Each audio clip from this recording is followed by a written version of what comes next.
Hello दोस्तों, नमस्कार।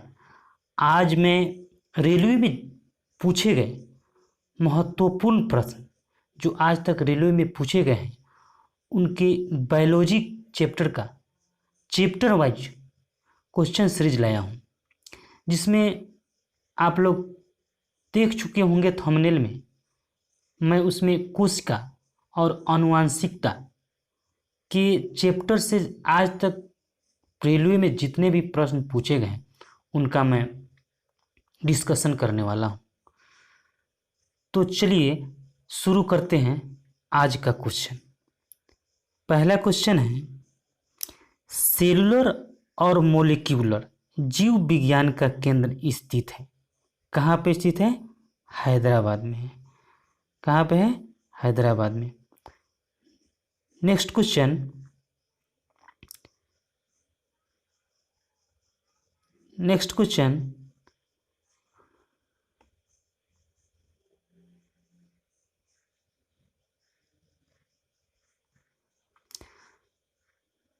अगला क्वेश्चन है, centre for DNA fingerprint and diagnostic अवस्थित है। यह कहाँ पर अवस्थित है? ठीक है, कह रहा है कि सीडीएफ का मतलब होता है सेंटर फॉर डीएनए फिंगरप्रिंट कहाँ अवस्थित है? यह है आपका हैदराबाद में। कहाँ अवस्थित है? हैदराबाद में अवस्थित है। नेक्स्ट क्वेश्चन है,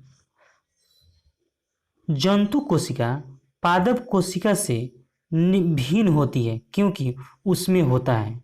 जंतु कोशिका पादप कोशिका से भिन्न होती है। तो सबसे पहले जानते हैं सेल क्या है। सेल क्या नहीं, तो सेल जो है हमारे शरीर की सबसे छोटी इकाई होती है। सेल क्या होती है?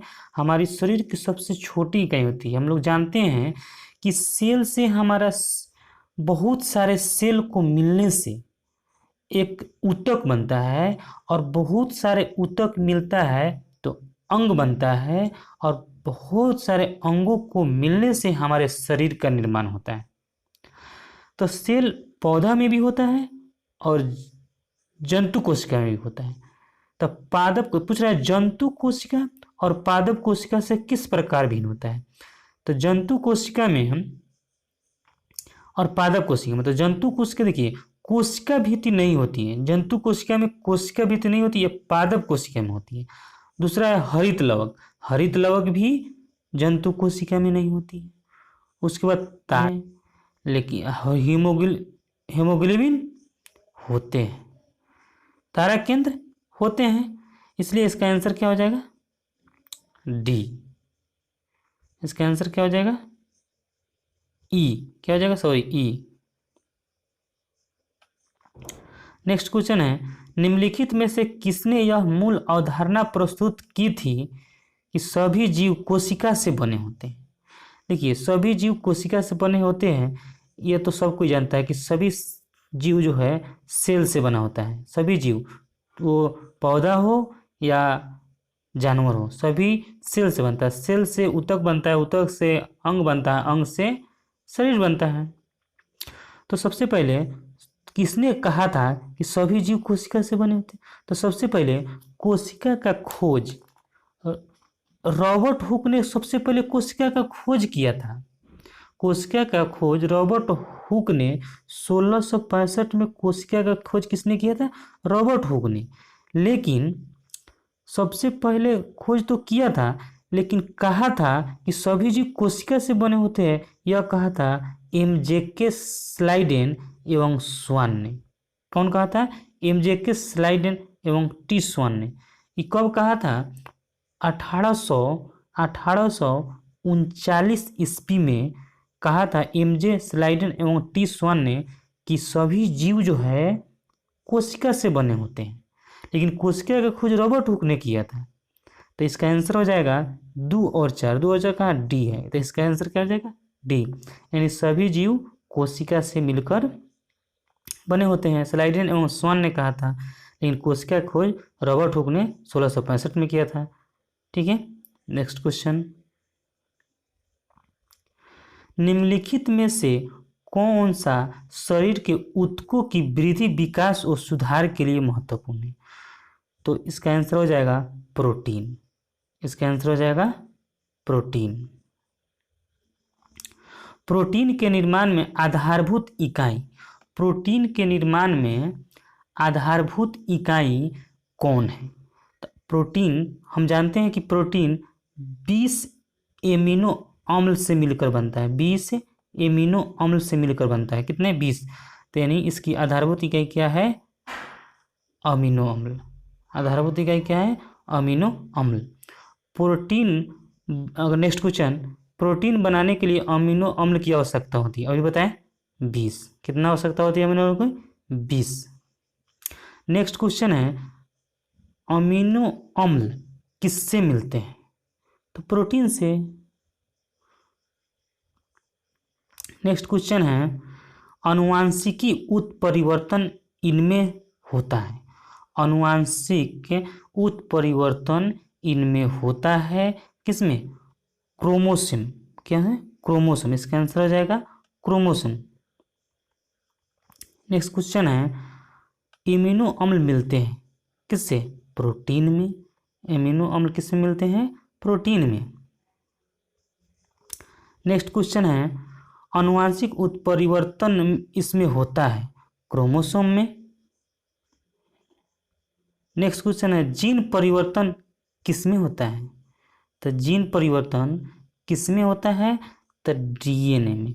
यानी जानते हैं कि जीन का परिवर्तन डीएनए में होता है। डीएनए का नेक्स्ट क्वेश्चन है, डीएनए का संश्लेषण एवं प्रतिपादन किसने किया था? तो कॉर्नबर्ग ने किया था। कब किया था? 1959 में डीएनए का प्रतिपादन कॉर्नबर्ग ने किया था। नेक्स्ट क्वेश्चन,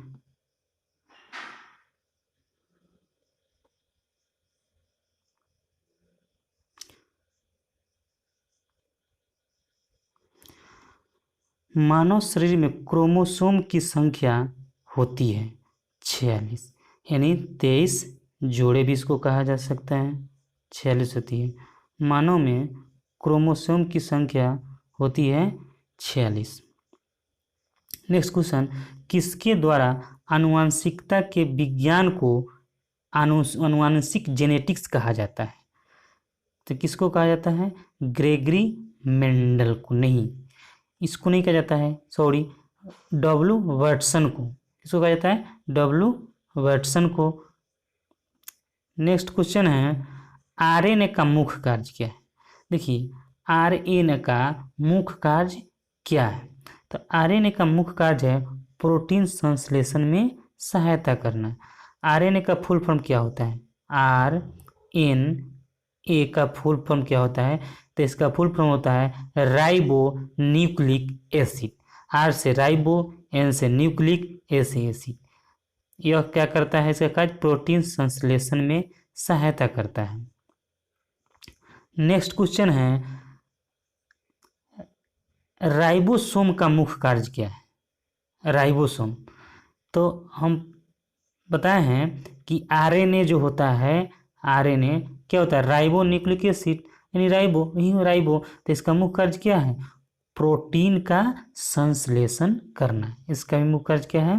प्रोटीन का संश्लेषण करना। देखिए, महत्वपूर्ण क्वेश्चन, आत्महत्या की थैली किसे कहा जाता है? आत्महत्या की थैली लाइसोसोम को कहा जाता है। किसको कहा जाता है? आत्महत्या की थैली लाइसोसोम को कहा जाता है।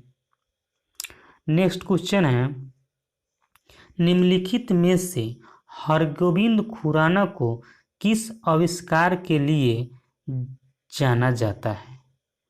सम्मानित किया गया या जाना जाता है? हरगोविंद खुराना को किस से आविष्कार के लिए सम्मानित किया गया था? तो प्रोटीन के संश्लेषण के लिए इन्हें सम्मानित किया गया था। नेक्स्ट क्वेश्चन है, डॉक्टर हरगोविंद खुराना को किसके लिए नोबेल पुरस्कार मिला था? डॉक्टर हरगोविंद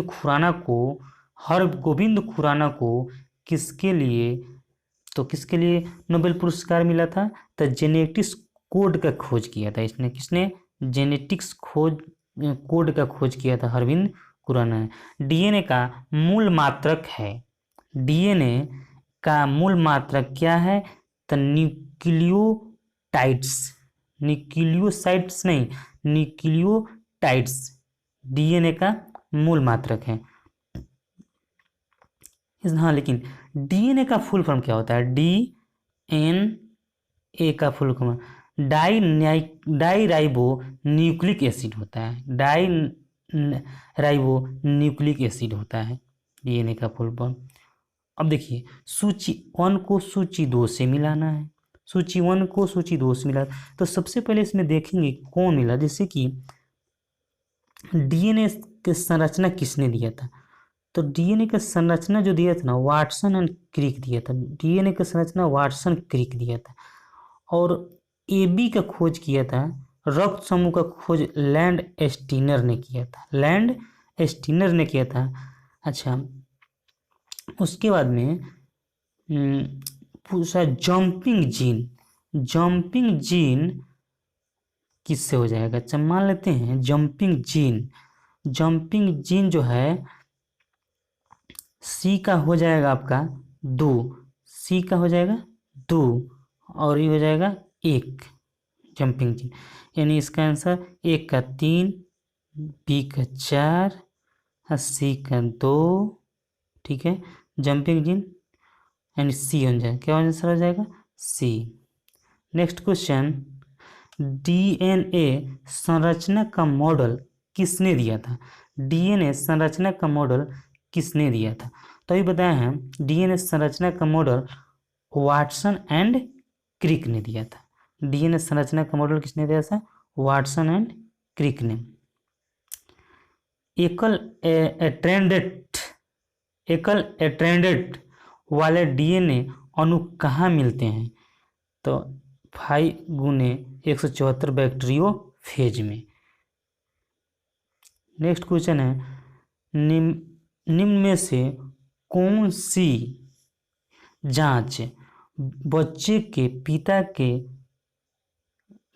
पिता का निर्धारण करता है? कौन सा जांच? देखिए, तो ये ना डीएनए फिंगरप्रिंट, डीएनए फिंगरप्रिंट से पता चल जाता है कि बच्चा किनका है। यानी डीएनए समझ रहे हैं, वो क्या करता है? फिंगरप्रिंट्स से पता चल जाता है। नेक्स्ट क्वेश्चन, जीन का आकार कैसा होता है? जीन का आकार सर्पाकार होता है। जीन का आकार कैसा होता है? सर्पाकार होता है। किस आबादी में जीनों के कुल योग को कहते हैं? किसी आबादी में जीन के कुल योग को, ज़्यादा जीन मिल जाएगा तो जीन बस्ती, ज़्यादा जीन मिल जाएगा तो क्या? जीन बस्ती।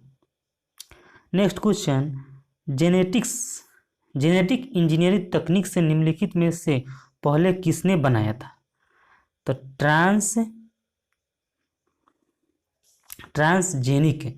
Transgenic bacteria. अगला क्वेश्चन, एक कोशिका साइटोप्लाज्मा जिस झिल्ली से जुड़ी रहती है वह कहलाती है? तो क्या कहलाती है? प्लाज्मा झिल्ली कहलाती है, प्लाज्मा झिल्ली कहलाती है। निम्नलिखित की कोशिका सूक्ष्मतम जीवित कोशिका है? सबसे माने सूक्ष्मतम जीवित मतलब सबसे छोटी कोशिका, सबसे छोटी कोशिका माइक्रोप्लाज्मा होती है, सबसे छोटी कोशिका माइकोप्लाज्मा, और सबसे बड़ी कोशिका जो होती है वह शुतुरमुर्ग की अंडे की कोशिका होती है। शुतुरमुर्ग की अंडे की कोशिका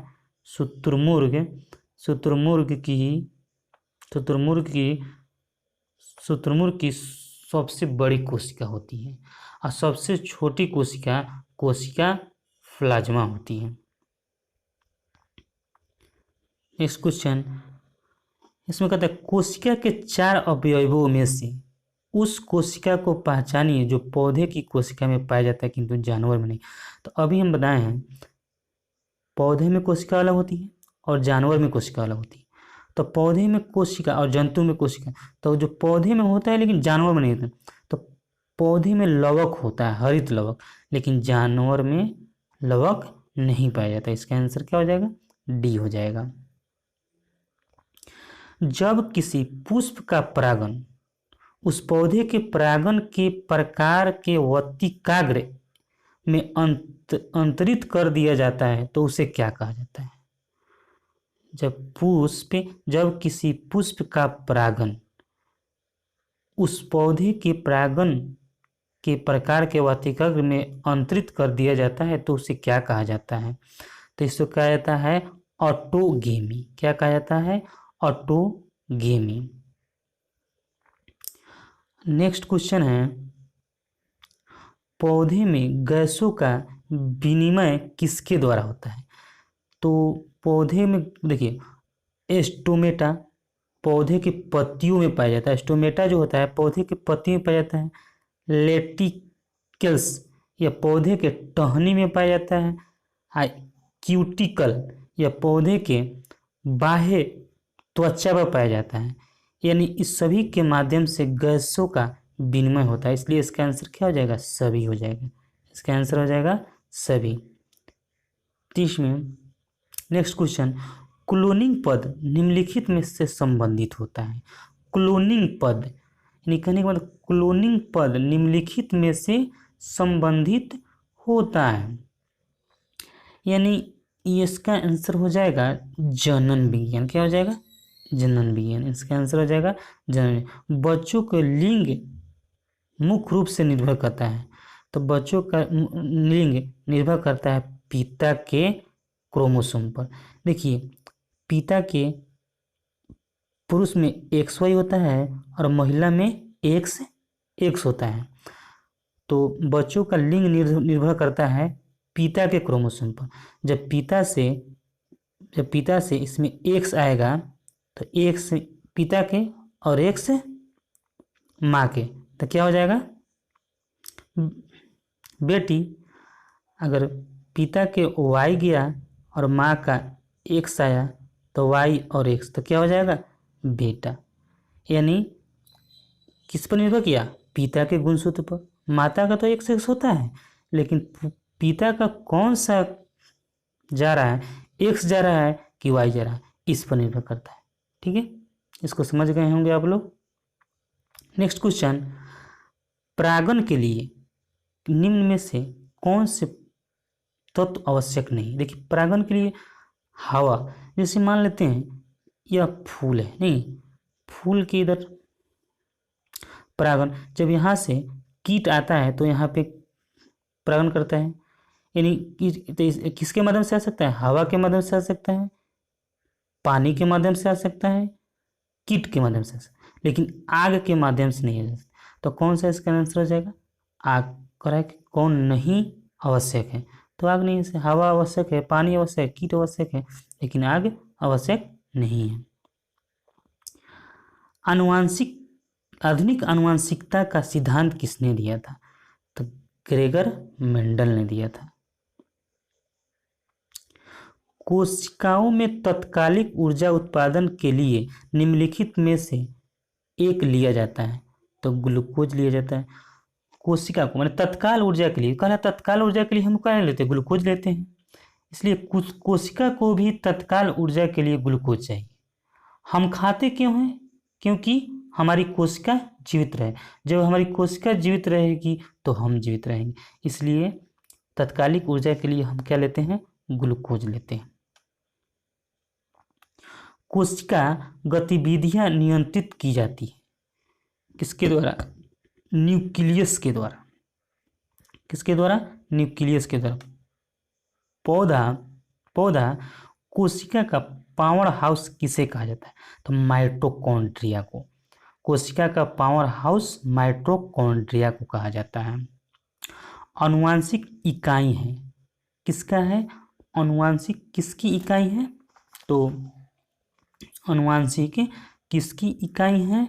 तो ये है जीन की इकाई है आनुवांशिक। नेक्स्ट क्वेश्चन, हम शकल यानी जुड़वा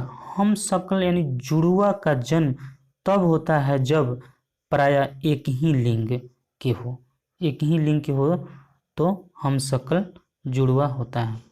जेनेटिक्स में किसका अध्ययन किया जाता है? तो जेनेटिक्स में आनुवांशिकता का अध्ययन किया जाता है। नेक्स्ट क्वेश्चन, आनुवांशिक किससे संबंधित है? आनुवांशिक किससे संबंधित है? तो आनुवांशिकता से। नेक्स्ट क्वेश्चन है, ऊतक विज्ञान में किसका अध्ययन होता है?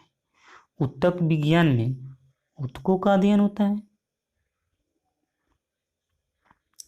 नेक्स्ट क्वेश्चन, वनस्पति कोशिका तथा प्राणी कोशिका, यानी देख लीजिए फिर आया क्वेश्चन, वनस्पति कोशिका और प्राणी कोशिका का अंतर किसकी उपस्थिति से स्पष्ट होता है? तो वनस्पति कोशिका में कोशिका भित्ति होती है, लेकिन प्राणी कोशिका में कोशिका भित्ति नहीं होती है। नेक्स्ट क्वेश्चन, ऊतक एक क्या है? ऊतक देखिए पेपर का प्रकार है, दवा का प्रकार है, कपड़े किस नहीं, समान कोशिकाओं का समूह है। हम बताए हैं कि हमारे जो शरीर का सबसे न्यूनतम इकाई है सेल है। देखिए बहुत सारे सेलों के मिलने से ऊतक बनता है।